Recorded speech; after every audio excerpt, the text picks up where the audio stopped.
is WVLT News at 11.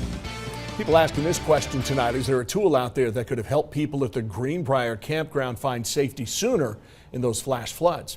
Depends who you ask. Good evening. Glad you're here for WVLT News at 11. I'm Ted Hall. And I'm Amanda Hara. Thanks for joining us. Some say a river gauge on parts of the Little Pigeon River could have been enough to deliver an early alert. Turns out there may be plans in the works to add more of them.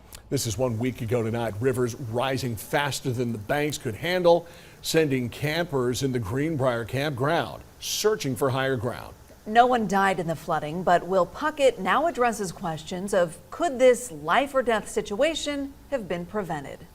Millions flocked from across the country to see streams like these in the Great Smoky Mountains National Park. But 1 week ago tonight, these peaceful streams turned into raging rivers.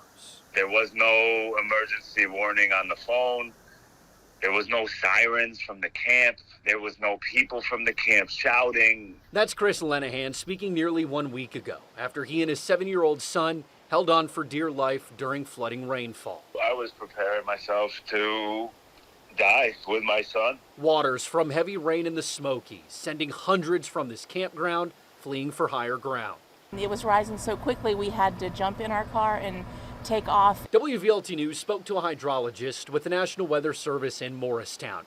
He tells us the only river gauge near the Greenbrier Campground is miles away in the west prong of the Little Pigeon River, above Gatlinburg, leaving this section of the park uncovered all the way to Newport, leaving no warning for anyone of rising river levels in Greenbrier. We blew the horn the whole time going out of the campground to try to wake up other campers. People were sleeping, during all this, so they didn't know what was going on. Officials say there are plans in the works to add more river gauges in the future, but a timeline on that is still undetermined. Folks who were almost swept away a week ago tonight say they can't come soon enough. Maybe have a water level rising siren.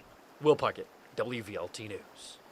Now, that campground, Greenbrier, did reopen on Sunday. We've reached out to the people there to find out if they've changed any of their procedures.